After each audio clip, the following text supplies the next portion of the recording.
नमस्कार साथियों, प्रिय विद्यार्थियों। आज हम बात करने वाले हैं दो ध्रुवीयता का अंत।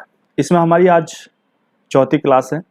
इससे पहले हमने बहुत ही विस्तार से पूरा अध्ययन कर चुके हैं और आगे हम जो बाकी बचा हुआ टॉपिक्स है इस टॉपिक पर आज बात करेंगे। ये टॉपिक्स आज पूरा करेंगे और उम्मीद है कि आपको सारे एक बहुत ही विश्लेषणात्मक रूप से हम चर्चा कर रहे हैं या कि माध्यमिक शिक्षा बोर्ड के अंदर कैसे सवाल बन सकते हैं, उन तमाम मुद्दों पर बात कर रहे हैं। और उम्मीद है कि ये सारे के सारे जो सवाल हैं वो सारे इंपॉर्टेंट सवालों पर चर्चा कर रहे हैं। ऐसा होता है कि हमारा जो मिशन मेरिट है उसमें आपके लिए सहायक होगा, जो हमारा हम इस समय का सही सदुपयोग करने की और जो भी साथी अपने साथियों तक भी शेयर करें जिससे उनको भी फायदा हो सके। तो उम्मीद है साथियों, प्रिय विद्यार्थियों, कि आपको ये क्लासें पसंद आ रही होगी। मुझे कमेंट बॉक्स में कमेंट करके ज़रूर बताना। और आज हम बात करने वाले हैं उसी के आगे हमारा संघर्ष और तनाव। जैसे अपन बात करते हैं, पहले हमने बात करी थी लास्ट क्लास में शॉक थेरेपी के बारे में, शॉक थेरेपी के परिणाम क्या होते हैं। इसके बाद इसके अलावा हमारा इसका सोवियत संघ रूस का विघटन कैसे हुआ था, सोवियत संघ के विघटन के क्या परिणाम सामने आए थे, इन तमाम मुद्दों पर हमने बात करी थी। आज हम बात करने वाले हैं संघर्ष और तनाव। देखिए, सोवियत संघ में यानी विघटन के पश्चात क्या परिणाम, हमारे संघर्ष या तनाव कैसी स्थिति रही। ठीक, देखिए, पूर्वी सोवियत संघ के अधिकांश गणराज्य संघर्ष की आशंका वाले क्षेत्र थे। यानी पूर्व सोवियत संघ के अधिकांश जो गणराज्य थे वो आशंका वाले क्षेत्र थे। एक प्रिय विद्यार्थियों में क्लियर करना चाहता हूँ, काफ़ी विद्यार्थियों को कमेंट आते हैं कि सर हमारी पिक्चर या हमारी जो पिक्चर होती है वो दिखती नहीं है। तो आप ध्यान रखें, पिक्चर क्लियरिटी के लिए आपको सेटिंग के अंदर जाकर आपको हाई क्वालिटी अंदर कर सकते हैं। और यदि कोई विद्यार्थी यदि मेरी स्पीड को ज़्यादा बढ़ाना चाहता है तो आप अपनी स्पीड वहाँ अपनी सेटिंग के अंदर स्पीड मेरी बढ़ा सकते हो। और यदि कोई मेरे किसी विद्यार्थी को यदि लगता है कि मेरी स्पीड बहुत फास्ट है तो उसको लिए धीरे धीरे समझने के लिए उसकी भी स्पीड सेटिंग कर सकते हो। आपके अपने मोबाइल के अंदर सेटिंग में जाकर यूट्यूब वाले राइट हैंड साइड में ऊपर में जाकर आप देखना कि वहाँ पर एक सेटिंग का बटन है, वहाँ पर जाकर अपनी स्लो और फास्ट जो भी करना चाहते हैं आप अपने हिसाब से कर सकते हैं। ठीक है साथियों, तो पूर्व सोवियत संघ के अधिकांश गणराज्य संघर्ष की आशंका वाले क्षेत्र हैं। अनेक गणराज्यों में गृह युद्ध और बगावत को झेला। अब ये आपको पता है कि जब ऐसी स्थिति हो जाती है, कोई भी राष्ट्र होता है प्रिय विद्यार्थियों, कि जहाँ अपनी उस राष्ट्र में सरकार के द्वारा वहाँ के नागरिकों की जो प्राथमिक आवश्यकताएं हैं वो प्राथमिक आवश्यकताओं की पूर्ति नहीं हो पाती है और प्राथमिक आवश्यकताओं की पूर्ति नहीं होती है, तो ऐसी स्थिति में या वहाँ पर गृह युद्ध जैसी या सरकार के खिलाफ बगावत या क्रांति हो जाती है। तो ऐसे हम बात करते हैं कि जब सोवियत संघ रूस का विघटन हुआ तो सोवियत संघ रूस के विघटन के बाद बहुत सारे देश थे जिन्होंने पूंजीवादी अर्थव्यवस्था को अपनाया, जिसकी वजह से उनकी अर्थव्यवस्था पूरी तरह से चरमरा गई थी। पूरी अर्थव्यवस्था चरमरा गई थी। इस कारण से उन देशों ने जब पूंजीवादी अर्थव्यवस्था चरमरा गई तो जिसकी वजह से काफ़ी जो नागरिकी की जो आकांक्षाएं थी वो आकांक्षाएं पूरी नहीं हो पाई। और इसी कारण से वहाँ के लोगों ने सरकार के विरुद्ध ही बगावत कर दी, वहाँ के विद्रोह कर दिया गया। इसके साथ साथ इन देशों ने बाहरी ताकतों को भी दखल पड़ी। अब जैसे बात करते हैं, जब कोई भी कमज़ोर होता है तो उसके ऊपर बाहरी ताकतें भी उसमें दखलदारी देते हैं, उनके आंतरिक मामलों में हस्तक्षेप करते हैं। तो ऐसा इन गणराज्यों के साथ हुआ। इन गणराज्यों के साथ बाहरी ताकतों ने भी दखल दी। ऐसी स्थिति और भी जटिल हो गई, जिसके कारण क्या हुआ, इनकी स्थिति और भी ज़्यादा जटिल हुई। अब बात करते हैं रूस के अंदर दो गणराज्य चेचन्या और दागिस्तान। बहुत इंपॉर्टेंट है, आपसे पूछा जा सकता है। रूस के दो गणराज्य जिसमें चेचन्या और दागिस्तान में यहाँ पर हिंसक अलगाववादी आंदोलन चले, बहुत ही हिंसक अलगाववादी आंदोलन चले। अपने आप में ये और अलग होना चाहते थे। रूस जो देश है सबसे बड़ा क्षेत्रफल की दृष्टि से, उसमें ये यहाँ पर दो जगह है चेचन्या और दागिस्तान, ये अपना आप में हिंसक आंदोलन यानी मारकाट चली, जिसकी वजह से ये रूस से ही अलग होना चाहते थे। मास्को में ने चेचन्य विद्रोहियों ने निपटने के लिए जो तरीके अपनाए, जिसे गैर जिम्मेदार तरीके से सैन्य बमबारी से उसके मानवाधिकारों का व्यापक उल्लंघन हुआ। यहाँ पर देखिए, अपन अपने ही देश में अपने ही नागरिकों के साथ हम मारकाट पर उतर आए थे। ऐसा क्यों हुआ? क्योंकि वहाँ पर अपनी अर्थव्यवस्था पूरी तरह से चरमरा गई और लोगों की आकांक्षाएं पूरी नहीं हुई। और ऐसा देखने को मिला रूस के अंदर चेचन्या और दागिस्तान। लेकिन इसमें आज़ादी की आवाज़ दबाई नहीं जा सकी। आखिरकार यहाँ पर आवाज़, जो आज़ादी की आवाज़ थी, वो दबाई नहीं जा सकी। और मध्य एशिया में तजिकिस्तान 10 वर्षों यानी 2001 तक गृह युद्ध की चपेट में रहा, यानी आपस में ही संघर्ष करते रहे और गृह युद्ध की चपेट में रहे। ठीक है, ऐसे पूरे क्षेत्र में कई सांप्रदायिक संघर्ष चले। अब तो आप बताइए कि जब किसी परिवार के अंदर आपस में ही परिवार के मेंबर यदि लड़ाई लड़ रहे हो या संघर्ष चल रहा हो तो क्या उस घर की उन्नति हो सकती है? नहीं हो सकती। ऐसी स्थिति में हमारी रूस की स्थिति बात करते हैं। रूस के अंदर आपस में ही उस प्रांत के अंदर गृह युद्ध जैसी स्थितियां थी, जो आपस में लड़ रहे थे, तो क्या वहां पर उसका विकास हो पाएगा? ऐसा नहीं हो। तो यहाँ पर देखिए तजिकिस्तान 10 वर्षों तक यानी 2001 तक गृह युद्ध की चपेट में रहा। पूरे क्षेत्र में कई सांप्रदायिक संघर्ष चल रहे थे। तो आपसे पूछा जा सकता है कि कौन सा ऐसा प्रांत था जो लंबे 10 वर्षों तक के हमारे गृह युद्ध की चपेट में रहा सोवियत संघ से? तो ये इस प्रांत का नाम आपको तजिकिस्तान, 10 वर्षों तक 2001 तक गृह युद्ध। आप सोचिए 1991 के अंदर हमारे सोवियत संघ रूस का विघटन हो रहा है, 2001 तक ये हमारे गृह युद्ध की चपेट में हो रहा है। और गृह युद्ध कैसा? सांप्रदायिक, सीधा मारकाट हो रहा है, हिंसात्मक है। अजरबैजान एक प्रांत नगरों कराबाख है। यहाँ पर कुछ स्थानीय अर्मेनाई अलग होकर अर्मीनिया से ही मिलना चाहते हैं। यहाँ पर देखिए 2 प्रांत है, ये भी अजरबैजान के 2, वहां पर भी इनमें आपस में अलग अलग होना चाहते हैं। जॉर्जिया के 2 प्रांत स्वतंत्रता चाहते हैं, जॉर्जिया के ही भी 2 प्रांत स्वतंत्रता चाहते हैं और वो भी गृह युद्ध से लड़ रहे हैं, यूक्रेन और किर्गिस्तान और जॉर्जिया में मौजूदा शासन को उखाड़ फेंकने के लिए आंदोलन चल रहा है। अब देखिए वहां पर जो भी हमारी पूंजीवादी अर्थव्यवस्था के तहत, या अपन कह सकते हैं कि वहां पर जो लोकतांत्रिक शासन व्यवस्था स्थापित हुई थी, कहां पर? यूक्रेन, किर्गिस्तान, जॉर्जिया, इन देशों के अंदर भी वहां की जनता इन मौजूदा शासन को उखाड़ फेंकने के लिए लगातार आंदोलन कर रही। और कई देश और प्रांत नदी जल के सवाल पर भी आपस में भिड़े हुए हैं। और ये इसके अलावा साथ साथ में जो सोवियत संघ रूस का विघटन हुआ उसमें वहां पर कई जो नदियां, एक प्रांत से दूसरे प्रांत में जो नदियां का प्रवाह हो रहा था, उसमें कई देशों ने आपस में बांध बना दिए गए, जिसकी वजह से आपस में ही वो देश एक दूसरे की क्या हुए, मारकाट में उलझे हुए थे। इन सारी बातों की वजह से अस्थिरता का माहौल था सभी में, वहां पर कोई स्थिर सरकार नहीं थी, अस्थिर जैसा माहौल था। और आम नागरिक का जीवन कैसा हो चुका था? दुर्भर हो चुका था। प्रिय विद्यार्थियों, आम नागरिक का स्तर कैसा हो चुका था? दुर्बल हो चुका। तो प्रिय विद्यार्थियों, यहाँ पर बहुत ही महत्वपूर्ण सवाल बन सकता है कि सोवियत संघ के विघटन के बाद वहां की जनता में कैसा स्थिति रही, तनाव और वो मौजूद जो संघर्ष की स्थिति है, वो कहानी आप बयां कर सकते हैं। अपन बात करते हैं कि मध्य एशियाई गणराज्यों में हाइड्रोकार्बनिक, मध्य एशिया के अंदर हाइड्रोकार्बनिक यानी पेट्रोलियम संसाधनों का विशाल भंडार है। क्या है? विशाल भंडार है। और इन गणराज्यों का आर्थिक लाभ भी हुआ, इनको क्या हुआ? आर्थिक लाभ हुआ। लेकिन इसी कारण से यह क्षेत्र बाहरी ताकतों यानी तेल कंपनियों की आपसी प्रतिस्पर्धा का क्या बन गया? अखाड़ा बन चला। बहुत ही प्रतिस्पर्धा का क्या बन चला? अखाड़ा बन चला। और ये क्षेत्र रूस, चीन, अफगानिस्तान से सटा है।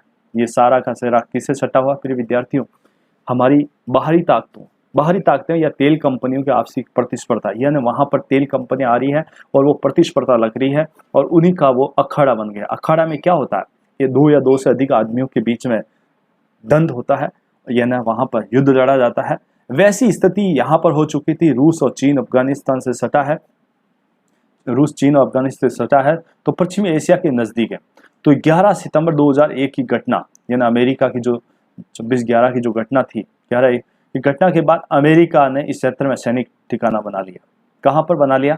अफगानिस्तान के अंदर। अफगानिस्तान के अंदर सैनिक ठिकाना बनाना चाहता था। उसे किराए पर ठिकाना हासिल करने के लिए मध्य एशिया के सभी राज्यों को भुगतान किया। और अफगानिस्तान और इराक, वेरी इंपॉर्टेंट प्रिय विद्यार्थियों, यहाँ पर देखिए अफगानिस्तान और यहाँ पर देखिए इराक, इस युद्ध क्षेत्र के अपने क्षेत्रों में विमानों को उड़ाने की क्या दे दी गई? अनुमति ले ली। यहाँ पर पूरी तरह से अमेरिका ने अफगानिस्तान और इराक से युद्ध के दौरान इन क्षेत्रों में अपने विमानों को उड़ाने की क्या ले ली? अनुमति ले ली।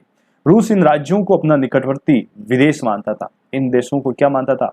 इन्हें विदेश मानता था, इराक और अफगानिस्तान को, क्योंकि ये अफगानिस्तान, इराक सोवियत संघ रूस से सटे हुए देश है और उसका मानना था कि इन राज्यों को रूस के प्रभाव में रहना चाहिए। लेकिन ऐसा नहीं हुआ। और ये किसके प्रभाव में चले गए विद्यार्थियों?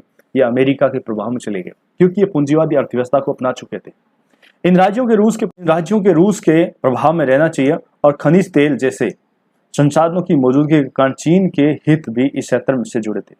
चीनियों ने भी यहाँ पर सीमावर्ती क्षेत्रों में आकर व्यापार करना शुरू कर दिया था। इसके साथ ही पूर्वी यूरोप में चेकोस्लोवाकिया शांतिपूर्वक दो भागों में बट गया। ये पूरी तरह से चेकोस्लोवाकिया भी क्या हुआ, शांतिपूर्वक बट गया। अब हम देख रहे हैं साथियों, प्रिय विद्यार्थियों, की सोवियत संघ के रूस के विघटन के बाद भी जो प्रांत अलग अलग हुए थे, उन प्रांतों में भी वहां पर शांति स्थापित नहीं हुई।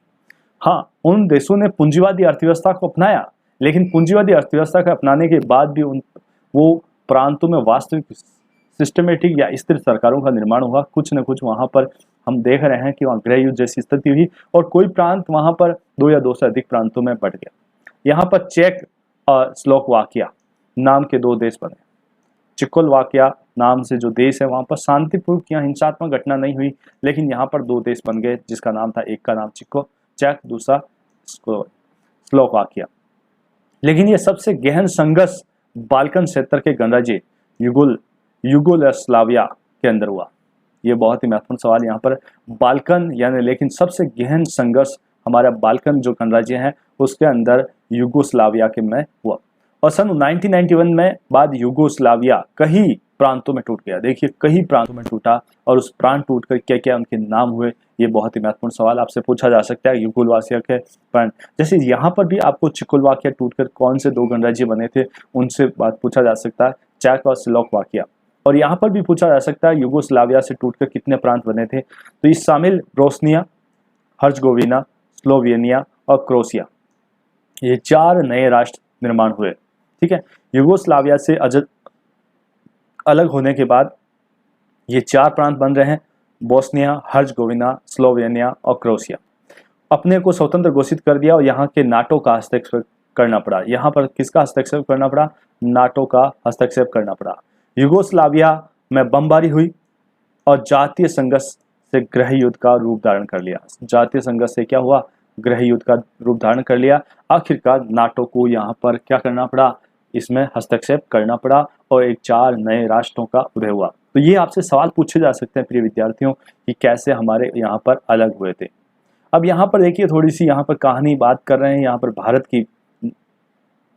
उज्बेकिस्तान में हिंदुस्तानी फिल्मों की धूम, ये आपसे कैसे हमारे भारत से भी ये प्रभावित हैं। अपन बात कर रहे हैं यहाँ पर उदारीकरण की बात कर रहे हैं। तो भारत और सोवियत संघ की आर्थिक और राजनीतिक विचारधारा की समानता की एक सूची बनाइए। यदि आपके पास ऐसा समय है तो जरूर इसको बनाने का प्रयास करें। ठीक है, यहाँ सोवियत संघ के विघटित हुए 7 साल बीत गए, लेकिन हिंदी फिल्मों के उज्बेक लोगों की बड़ी ललक मौजूद है। हिंदुस्तान में कोई भी नई फिल्म रिलीज ही नहीं हुई, चंद दिनों के अंदर यहाँ पायरेट यानी कॉपीराइट कॉपियाँ उज्बेकिस्तान के अंदर की राजधानी ताशकंद में बिकने के लिए उपलब्ध हो जाती हैं। ताशकंद के एक बड़े बाजार में नज़दीकी हिंदी फिल्मों की एक दुकान है, मोहम्मद शरीफ पंत की, और मोहम्मद शरीफ अफगानी है और पाकिस्तान के सीमा प्रांत शहर में पेशावर में ये वीडियो मंगाते हैं और यहाँ पर हिंदी फिल्मों के बहुतर दीवाने हैं। मैं यह कहना चाहूँगा कि ताशकंद के 70 प्रसिद्धि लोग इन फिल्मों को खरीदते हैं और अब लोग रोजाना लगभग 100 वीडियो लेते हैं। मैंने अभी 1000 वीडियो का और ऑर्डर दिया है। उज्बेक लोगों को मध्य एशिया और वे एशिया के अंग हैं, उनकी साझी संस्कृतियाँ, इसी कारण से वे लोग भारतीय फिल्मों के पसंद करते हैं। इस साझे इतिहास के बावजूद भी भारतीय फिल्मों उनके हीरो के लिए उज्बेकी लोगों की दीवानगी उज्बेकिस्तान वासी अनेक भारतीयों को आश्चर्यजनक जान पड़ती है। ताशकंद स्थित भारतीय दूतावास के अशोक समर बताते हैं कि हम जहां भी जाते हैं, स्थानीय अधिकारियों से मिलते हैं तो काबीना मंत्री तक बातचीत में हमेशा इस जिक्र करते हैं। इससे पता चलता है कि भारतीय फिल्में और संस्कृति और गीत और खास तौर से राज कपूर के यहाँ घर घर में जाने जाते हैं। यहाँ अधिकांश लोग हिंदी गीत गा लेते हैं, अर्थ चाहे न मालूम हो लेकिन उनका उच्चारण सही होता है। वे संगीत में पकड़ लेते हैं। मैंने जब पाया कि मेरे सारे पड़ोसी हिंदी गीत बजाते हैं और गा लेते हैं, मैं जब उज्बेकिस्तान आया तो मेरे लिए सचमुच बहुत ही आश्चर्य की बात थी। यह यहाँ पर BBC मध्य एशिया संवाददाता लुइस की रिपोर्ट है। प्रिय विद्यार्थियों, यहाँ पर बात कर रहे हैं ये क्यों बताया गया। देखिए, हमारे सोवियत संघ रूस का विघटन होने के बाद 1991 के बाद यहाँ उदारीकरण का दौर शुरू हो चुका था। अब देखिए यहाँ पर जो उदारीकरण के दौर की वजह से हमारी जो सीमाएं थी वो समाप्त हो चुकी हैं। एक व्यक्ति कहाँ का रहने वाला है और कहाँ जाकर वो दुकान खोल रहा है और कहाँ की वो सीढ़ियाँ लेता है और कहाँ की सीढ़ियाँ लेकर कहाँ बेच रहा है। तो इससे पता चलता है कि लोगों में जो अब सीमाएं थी वो हमारी मिट चुकी है और अब विश्व पटल एक गाँव के अंदर तब्दील हो चुका है। ठीक है प्रिय विद्यार्थी, अब कुछ बातें हम बात करेंगे पहले पूर्व साम्यवादी देश और भारत। पूर्व साम्यवादी देश और भारत के बारे में कैसे भारत के संबंध, इसको लेकर बहुत ही महत्वपूर्ण सवाल हमारा बन सकता है इस पर। तो भारत ने साम्यवादी रह चुके सभी देशों के साथ अच्छे संबंध कायम किए। भारत साम्यवादी रह चुके सभी देशों के साथ अच्छे संबंध कायम किए क्योंकि भारत का हमेशा से ही सोवियत संघ रूस के साथ सकारात्मक संबंध थे। इस भारत ने संबंध रूस के साथ सबसे ज्यादा गहरे रहे। इसमें सबसे ज्यादा जो संबंध गहरे रहे वो रूस के साथ रहे। भारत की विदेश नीति का एक महत्वपूर्ण पहलू भारत का रूस के साथ संबंध था, यानी कि बहुत ही भारत ने शुरू से ही रूस के साथ बहुत ही अच्छे संबंध रहे। बाकी सारे सोवियत संघ के सभी देशों के साथ भी संबंध अच्छे रहे, लेकिन रूस के साथ ज्यादा संबंध रहे। ऐसा क्यों हुआ? क्योंकि रूस हमेशा ही भारत के प्रति सकारात्मक रहा और एक हमेशा जब जब भारत को आवश्यकता महसूस हुई तब तब रूस ने हमेशा अपनी मदद की थी। भले वो हथियारों के मामले में हो, सैनिक हो या आर्थिक हो, राजनीतिक हो, किसी भी प्रकार का हो, उसने सबने मदद की थी। तो भारत रूस के संबंधों के इतिहास में आपसी विश्वास और साझे हितों का इतिहास रहा है हमेशा। ठीक है, और भारत रूस के आपसी संबंध इन देशों की जनता की अपेक्षाओं से मेल खाते हैं। बहुत सारे भारतीय हिंदी फिल्मों के नायक राज कपूर और लेकर अमिताभ बच्चन तक रूस और पूर्व सोवियत संघ की बाकी गणराज्यों में घर घर जाने जाते हैं और इन क्षेत्र में हिंदी फिल्म गीत बजते हैं और सुनते हैं। भारत के यहाँ के जनमानस का एक अंग माना जाता है। यहाँ अपन बात करते हैं, देखिए प्रिय विद्यार्थियों, कि भारत और रूस के सोवियत संघ के जो संबंध है उनको लेकर यदि सवाल बनता है तो इसमें चार्ट में जो दिया गया है उसका प्रत्युत्तर देने के लिए आप निसंकोच भाव से इसका प्रत्युत्तर देना, और यह किस तरह से देना है वो भी आपको इस तरह से लिखने का प्रयास करना। और मुझे उम्मीद है कि यदि यह सवाल आ जाता है कि भारत और सोवियत संघ के रूस के संबंधों पर प्रकाश डालिए, तो आप यदि बड़ा सवाल आ जाता है तो इसको सही प्रत्युत्तर इस तरह से देने का प्रयास करें। शीत युद्ध के दौरान भारत और सोवियत संघ के संबंध बहुत ही गहरे थे।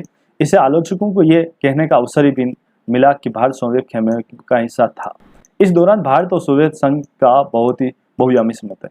जब आपको पता है प्रिय विद्यार्थियों कि जब हमारा शीत युद्ध का दौर चल रहा था, उस समय जब हमारे दो खेमे बटे हुए थे, एक साम्यवादी एक पूंजीवादी, तब ज्यादातर लोगों का यह विचार था, क्योंकि भारत का संबंध सोवियत संघ से ज्यादा था, तो कई आलोचक ये कहते थे कि भारत का झुकाव सोवियत संघ के तरफ है। इस वजह से हमेशा भारत की आलोचना भी करते थे स्पष्ट रूप से, लेकिन भारत स्पष्ट रूप से कहीं पर भी झुका हुआ नजर नहीं आता है। ठीक है, बात करते हैं आर्थिक रूप से। पहली सबसे बात, सोवियत संघ ने भारत के सार्वजनिक क्षेत्र की कंपनियों की ऐसे वक्त में मदद की जब ऐसी मदद पाना मुश्किल था। कहीं पर भी भारत की कंपनियां थी जिस पे कोई भी देश मदद करना नहीं चाहता था। ऐसे वक्त में हमारे सोवियत संघ ने मदद की थी। सोवियत संघ ने हमारी बड़ी कंपनियां, जिसमें अपन बात करते हैं भिलाई, बोकोरा, विशाखापट्टनम के जो इस्पात कारखाने थे, इसके अलावा भारत हैवी इलेक्ट्रॉनिक्स जिसमें मशीनरी के संयंत्रों के लिए आर्थिक और तकनीकी सहायता चाहिए थी, वो सारी की सारी सहायता किसने की? सोवियत संघ रूस ने की। उस समय हमारे पास विदेशी पूंजी नहीं थी। आपको बता देते हैं कि उस समय हमारे पास विदेशी मुद्रा की कमी थी। तब हमने सोवियत संघ से रुपए को माध्यम बनाकर भारत के साथ व्यापार किया था। हमने रुपए को ही माध्यम बनाकर भारत के साथ क्या किया था? सोवियत संघ रूस के साथ हमने व्यापार किया था। ये बहुत ही, जब हमारी परिस्थितियां विपरीत थी, उस परिस्थितियों में यदि कोई हमारा साथ देता है तो हमारा हमेशा हितैषी बन जाता है। ऐसा ही बना सोवियत संघ। राजनीति की बात करते हैं प्रिय विद्यार्थियों। राजनीति की, सोवियत संघ ने कश्मीर मामले का, जब कश्मीर मुद्दा हुआ था हमारे भारत और पाकिस्तान के बीच में, उस मामले में जब भारत इस मामले को, जम्मू कश्मीर मामले को, जब सोवियत संघ रूस के संयुक्त राष्ट्र संघ के अंदर रखा गया, तो उसमें सबसे पहला समर्थन करने वाला जो राष्ट्र था वो कौन था? सोवियत संघ। ठीक है, तो कश्मीर मामले में जो मुद्दा था, जो पाकिस्तान के द्वारा अटैक करके हमारा पीओके पे जो क्षेत्र ले लिया गया था, उसको मुद्दे को जब संयुक्त राष्ट्र संघ के अंदर रखा गया, तो उसमें समर्थन करने वाला सबसे पहला जो देश था वो सोवियत संघ था। तो संयुक्त राष्ट्र संघ का भारत का रुख का समर्थन दिया था। सोवियत संघ ने भारत का संघर्ष को गाड़े और खासकर सब 1971 में पाकिस्तान से युद्ध के दौरान भी मदद की। जब आपको पता होगा कि हमारे पाकिस्तान, जब पूर्वी पाकिस्तान और पश्चिमी पाकिस्तान के अंदर बटा हुआ था, और जब पश्चिमी पाकिस्तान द्वारा पूर्वी पाकिस्तान पर लगातार अत्याचार किया जा रहा था, तब पूर्वी पाकिस्तान की जनता लगातार भारत में शरणार्थी के रूप में हमारे शरणार्थियों की समस्या बढ़ रही थी। तब भारत ने अघोषित युद्ध कर दिया था, और अघोषित युद्ध करने के कारण उसमें सबसे ज्यादा हमारे पास उस समय हथियारों का संसाधन नहीं थे, तो हथियार हमारे किसके द्वारा उपलब्ध कराए गए थे? सोवियत संघ रूस के द्वारा उपलब्ध करवाए गए थे। तो भारत ने सोवियत संघ की विदेश नीति का अप्रत्यक्ष लेकिन महत्वपूर्ण तरीके से समर्थन किया। उसके बाद बात करते हैं प्रिय विद्यार्थी, यहाँ पर देखिए सैन्य साधन। भारत ने सोवियत संघ ऐसे वक्त में भी अपने सैनिक साजो सामान दिए जब शायद ही कोई अन्य देश अपनी सैन्य टेक्नोलॉजी भारत को देने के लिए तैयार था। सोवियत संघ ने भारत के साथ कई ऐसे समझौते किए जिसमें भारत संयुक्त रूप से सैन्य उपकरण के लिए तैयार कर सका, ये भी बात है। इसके अलावा अपन बात करते हैं संस्कृति के मामले में, हिंदी फिल्मों और भारतीय संस्कृति और सोवियत संघ के लोकप्रिय थे। बड़ी संख्या में भारतीय लेखक और कलाकार ने सोवियत संघ की यात्रा की। यहाँ पर बहुत ही महत्वपूर्ण है कि उनके यहाँ पर यात्रा की। तो ये महत्वपूर्ण, अपने जो महत्वपूर्ण चैप्टर था इस पर हमने बात की थी, उससे थोड़ा सा आगे जुड़े हुए प्रश्नों पर हम बात कर लेते हैं। देखिए आगे, रूस और भारत दोनों का सपना कैसा था? बहुध्रुवीय विश्व का था। रूस और भारत का जो सपना था वो कैसा था? बहुध्रुवीय था। ध्यान रखना, बहुध्रुवीय था। और बहुध्रुवीय विश्व में इन दोनों देशों को आशय यह था कि अंतर्राष्ट्रीय पलक पर कई शक्तियां मौजूद हो। ये इनकी सोच थी, किसकी? हमारे रूस की और भारत की। जब सोवियत संघ रूस का विघटन होने के बाद हमारे संबंधों में क्या बदलाव आया, उसी को लेकर हम बात कर रहे हैं। तो ध्यान रखना है, भारत और रूस की, अब हम सोवियत संघ रूस की नहीं बात कर रहे हैं, अब रूस की बात कर रहे हैं प्रिय विद्यार्थियों। तो रूस और भारत का ये सपना था कि हमारा अब विश्व कैसा बनना चाहिए? बहुध्रुवीय बनना चाहिए, लेकिन अंतर्राष्ट्रीय पलक कई शक्तियों मौजूद हो और सुरक्षा की सामूहिक जिम्मेदारी हो। क्योंकि हमारी वर्तमान में जो समस्याएं बढ़ रही हैं वो समस्या किसी एक देश, पर्टिकुलर देश के लिए नहीं है, बल्कि सामूहिक सुरक्षा है। यानी किसी देश पर हमला हो तो वो सभी देश उस अपने लिए खतरा माने और उसका साथ मिलकर उसकी क्या करे? कार्रवाई करे। इसके अलावा क्षेत्रीयता को ज्यादा जगह मिले, अंतर्राष्ट्रीय संघर्षों का समाधान बातचीत के द्वारा हो, और हर क्षेत्र की स्वतंत्र विदेश नीति, हर देश स्वतंत्र विदेश नीति अपनाए, और संयुक्त राष्ट्र संघ जैसी संस्थाओं द्वारा फैसले किए जाए और इन संस्थाओं को और भी मजबूत बनाया जाए। ये हमारे और भारत के रूस के संबंधों को लेकर इन दोनों की विचारधारा यहाँ पर आपके सामने स्पष्ट की जा रही है। लोकतांत्रिक और शक्ति संपन्न बनाया जाए, उन देशों को लोकतांत्रिक और शक्ति संपन्न बनाया जाए, यानी कौन सी? हमारे संयुक्त राष्ट्र संघ जैसी संस्थाओं को, उनके फैसले लेने के बहुत अच्छे हो, और इसके अलावा उन संस्थाओं को लोकतांत्रिक बनाया जाए। किसी भी सरकार, या अपन कह सकते हैं किसी भी, अपन बात करें तो किसी भी देश के प्रभाव में नहीं रहे, वो किसी भी देश के प्रभाव में नहीं रहे, बल्कि वो पूरी तरह से वो क्या रहे? स्वतंत्र रहे, मुक्त रहे। 2001 में रूस और सामरिक समझौते के अंग के रूप में भारत और रूस के बीच 80 द्विपक्षीय समझौतों पर हस्ताक्षर हुए। बहुत ही महत्वपूर्ण सवाल बन सकता है प्रिय विद्यार्थियों कि यहाँ पर कि 2001 के अंदर 80 द्विपक्षीय दस्तावेजों पर हस्ताक्षर हुए।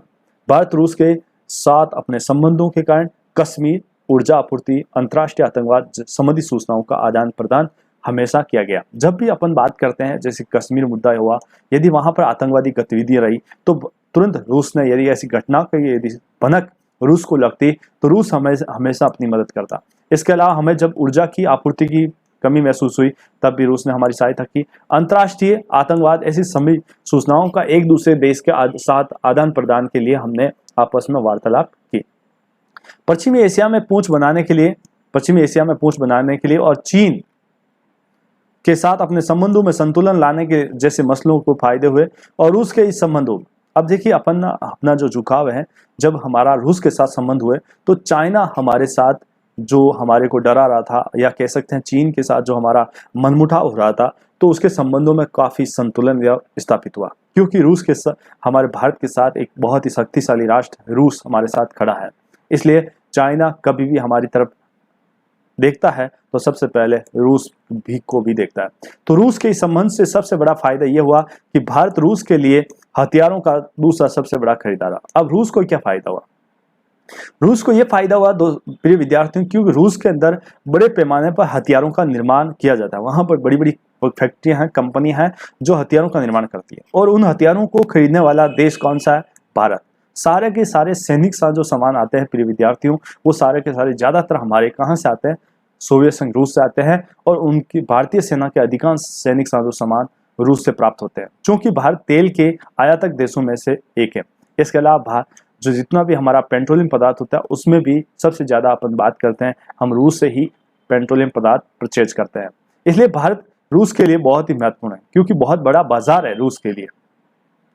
तो उसने तेल के संकट की घड़ी में हमेशा भारत की मदद की। जब जब हमारी अंतर्राष्ट्रीय स्तर पर जब तेल का संकट स्थिति रही, तब भी हमारे सोवियत संघ रूस ने हमारी सहायता की थी। इसके अलावा भारत रूस के ऊर्जा आयात को भी बढ़ाने की कोशिश कर रहा है।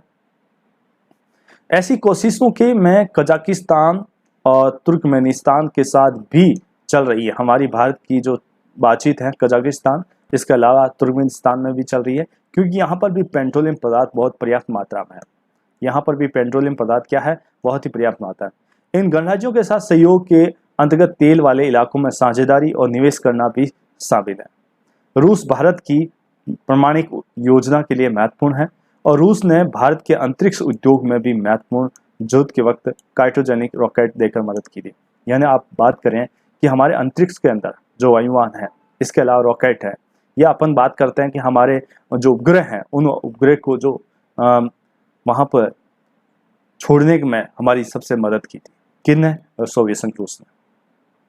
भारत और रूस विभिन्न, क्योंकि हमारे पास हमारा जो इसरो है वो पहले इतना डेवलप नहीं था, तो शुरुआती दौर में भारत रूस के माध्यम से हमारे सैटेलाइट ज़्यादातर हमारे भारत के रूस के सैटेलाइट से ही हमारे छोड़े जाते थे। तो भारत और रूस के विभिन्न वैज्ञानिक परियोजनाओं में साझेदार बना। जो भी समस्याएं आती हैं, दोनों एक दूसरे देश होते हैं और साझी समस्याओं का समाधान करने का प्रयास करते हैं। तो प्रिय विद्यार्थी, उम्मीद है कि आपको बहुत अच्छी तरह से ये चैप्टर समझ में आ गया होगा, और ये चैप्टर आज पूर्ण हो चुका है। आप मुझे कमेंट बॉक्स में कमेंट कर बताना। ये 4 वीडियो आपके सामने आ चुके हैं, 4 क्लासें हो चुकी हैं। तो और अपने दोस्तों को, मित्रों को शेयर करना, और जब भी आप दोबारा इसका रिवीजन करें तो आप फास्ट तरीके से रिवीजन कर सकते हैं। मेरी आवाज़ को बढ़ाकर आप फास्ट तरीके से आप पढ़ सकते हैं। और ये कैसी क्लास लगी मुझे कमेंट बॉक्स में कमेंट बताना, और अपने दोस्तों को भी शेयर करने का प्रयास करना, ठीक है। और अगली चैप्टर हम लेकर आएंगे, अगला तीसरा हमारा चैप्टर होगा। तब तक मिलते हैं अगले चैप्टर में। तब तक के लिए जय हिंद, जय भारत।